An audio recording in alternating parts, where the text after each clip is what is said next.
तो नमस्कार दोस्तों, आप सभी का हमारे YouTube चैनल पर स्वागत है ना। तो आज हम बताने जा रहे हैं कि पटवारी कैसे बना जाता है, पटवारी कैसे बने उसकी पूरी जानकारी है ना। तो आप पटवारी बनने के लिए चाह रहे हैं तो आप अंत तक वीडियो को देखते रहिए। तो सबसे पहले हम बता दें कि जो सरकारी नौकरी की कल्पना तो है, लेकिन सरकारी नौकरी कुछ ही लोगों को मिल पाती है। वर्तमान समय में सरकारी नौकरी पाने के लिए प्रतिस्पर्धा तो है और भी क्यों नहीं, क्योंकि सरकारी नौकरी में व्यक्ति को बहुत सी सुविधा मिलती है।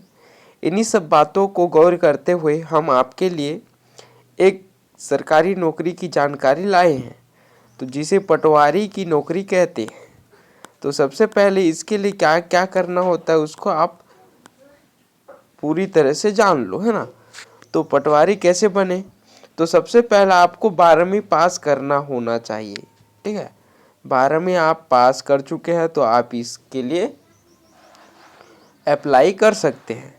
और दूसरा बात जो इम्पोर्टेंट है, कंप्यूटर कोर्स। अगर पहले कंप्यूटर कोर्स नहीं रहता तब भी चला जाता, लेकिन अब की बार में कंप्यूटर कोर्स अनिवार्य है।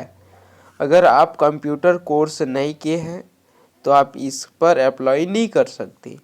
तीसरा, एग्जाम की तैयारी करें, है ना।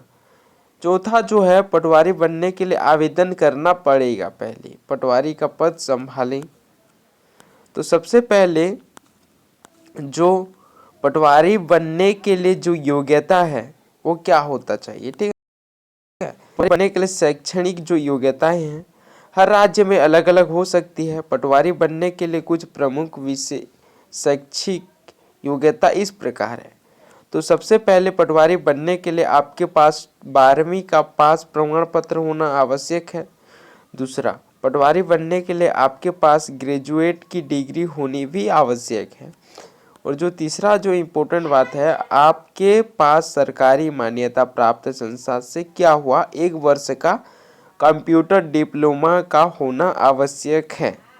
तो पटवारी की आयु, अब हम आपको बताएंगे कि पटवारी बनने के लिए आयु संबंधित सीमा कितनी होनी चाहिए। दोस्तों, पटवारी बनने के लिए न्यूनतम आयु जो 18 साल है और अधिकतम उम्र है अपना 40 वर्ष निर्धारित की गई है। तो आपको यह भी बता दें कि इसमें विभिन्न राज्यों में आरक्षित वर्ग के लिए एज लिमिट में छूट का प्रावधान भी किया जाता है।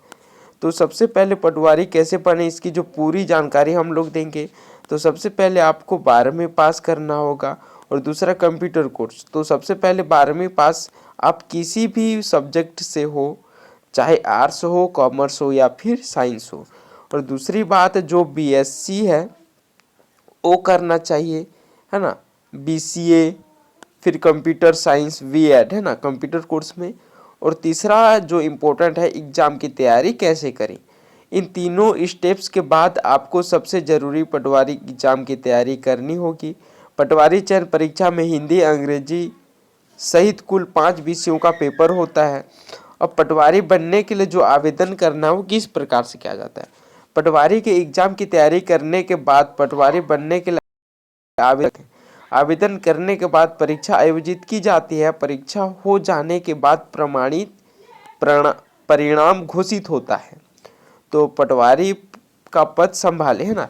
इसके बाद आपको डॉक्यूमेंट वेरिफिकेशन के लिए बुलाया जाता है। अगर आपके डॉक्यूमेंट सही होते हैं तो आपको नियुक्ति पत्र प्रदान कर दिया जाता है। अब उसके बाद अपने पटवारी पद को अच्छे से संभाल लें, ठीक है। तो ये जो आपको पटवारी के लिए होना चाहिए थे। अब सबसे पहले जो पटवारी बनने के लिए जो परीक्षा का जो पैटर्न किस प्रकार से होता है दोस्तों, अब हम आप संबंधित जानकारी देने जा रहे हैं। तो पटवारी चयन परीक्षा में हिंदी, अंग्रेजी सहित कुल 5 विषयों का पेपर होता है। तो सबसे पहले आपका होता है हिंदी, दूसरा होता है अंग्रेजी, तीसरा होता है मैथमेटिक्स गणित, चौथा होता है कंप्यूटर और पांचवा होता है जनरल नॉलेज करेंट अफेयर्स, है ना, सामान्य ज्ञान एवं जो सामयिकी है वो होता है। तो उपयुक्त तो पांचों विषय के लिए 25-25 अंकों के प्रश्न को सम्मिलित किया जाता है, यानी कुल 100 वैकल्पिक प्रश्न होते हैं जो कि आपको 1.5 घंटा यानी कि 1 घंटा 30 मिनट में हल करना होता है। और इसका जो सिलेबस है, पटवारी बनने के लिए जो सिलेबस है वो किस प्रकार से होता है, तो आपको 5 विषय होते हैं, Hindi, English, mathematics, computer knowledge और जो जीके करंट अफेयर्स है ना। तो जो हिंदी का जो मतलब कि सिलेबस किस तरह से होता है हम इसको बताएंगे। हमारी परीक्षा में शामिल हिंदी विषय से संधि, देखिए सबसे पहला तो संधि, फिर काल, वीर, वाक्यांश, क्रिया, त्रुटि का पता लगाना आदि प्रश्न पूछे आएंगे। ठीक है। अब जो इंग्लिश में वोकाबुलरी तो अच्छा होना चाहिए, फिर ग्रामर, एंटोनिम्स है ना, सिनोनिम्स, आइडियम्स एंड फ्रेजेस है ना आदि से संबंधित प्रश्न। ठीक है।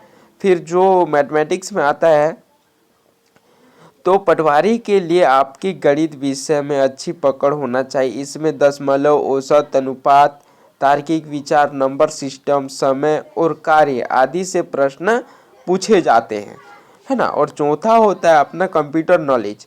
पटवारी परीक्षा में कंप्यूटर का विषय बहुत अहम होता है, जिसमें आपसे computer basis, input and output device, word processing, operating system आदि से संबंधित प्रश्न पूछे जाते हैं, है ना। और जो जीके है, करंट अफेयर्स, यह विषय अधिकतर सभी परीक्षाओं में पूछा जाता है।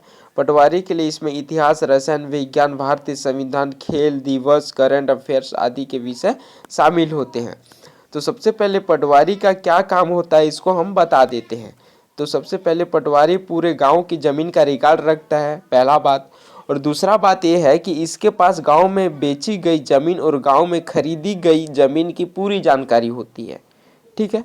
अगर तीसरा बात की बात करें तो फसल बीमा आदि के दावे स्वीकृत करवाने में भी पटवारी का मदद करता है। और चौथा बात मैं बता दूं कि जो यह किसी जमीन को किसी के नाम पर करने और किसी के नाम से हटाने का भी कार्य करता है। और पांचवा बात बता दूं कि पटवारी किसी भी आपदा की स्थिति में सरकार को उससे अवगत करता है, जिससे किसानों को फायदा मिलता है। तो पटवारी की भर्ती किस तरह से होती है इसको हम बताने। पटवारी राज्य सरकार का एक अधिकार होता है। पटवारी के रिक्त पद को भरने के लिए प्रत्येक राज्य सरकार द्वारा इसकी भर्ती का आयोजन किया जाता है। अगर आपको पटवारी भर्ती में शामिल होना है तो सबसे पहले आपको इसके ऑफिशियल वेबसाइट पर ऑनलाइन करना होगा।